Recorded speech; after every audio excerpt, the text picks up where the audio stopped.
Hello everyone, this is Mr. Avila continuing on with our presentation on the quadratic formula. You just saw your first example of the quadratic formula. I'd like for you to try the following example. So we have here x squared plus 7x plus 6 is equal to 0. And your goal is to try to find the values of x that make that true. What values can I put in for x so that this actually quadratic equation ends up being true? We got to find our values for a, b, and c, plug them into the quadratic formula, and then find the values using the example from the previous video. I'm going to reveal this answer in just a little bit, but you should try it out. Set it up as far as you can, and then I'll show you the answer. And we're going to move on in 5. Did you pause and try this? 4, 3, 2, and 1. Okay, my value of a in this quadratic equation is 1. My value of b is 7. My value of c is 6. We're going to plug those values into the quadratic formula following that negative b plus or minus square root of b squared minus 4ac all over 2a.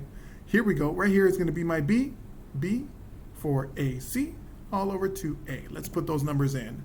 For that first spot, we have a 7 under the square root. That's going to be 7 squared minus 4 times 1 times 6. All over 2 times 1. That's the first thing you should be able to do, is plug in those values correctly into the quadratic formula. If that's as far as you get, that's good news. You've gotten started here on the quadratic formula. Now we're going to work on the b squared minus 4ac part. That's that 7 squared minus 4 times 1 times 6. I'm going to actually evaluate 7 squared, which is 49, and then 4 times 1 is 4, times 6 is 24. So we get 49 minus 24. Subtract those, and we get 25. That makes this part easier to work with. We're going to go ahead and write in that 25. We're bringing on the negative 7, plus or minus the square root of 25, all over 2. Again, this 25 came from here. And the work, we did it over here on the right.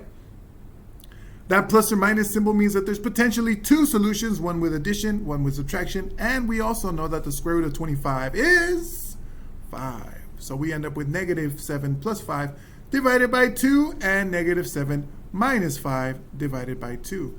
Negative 7 plus 5 is negative 2. Negative 2 divided by negative 2 is negative 1. So hopefully you got one solution to be negative 1.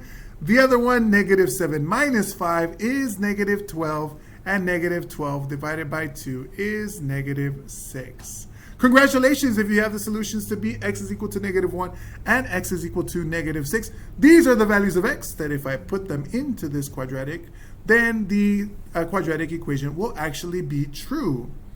Good job, everyone. Thanks for following along. There's going to be a few more examples, so please get ready for the next one. See you all in the next video.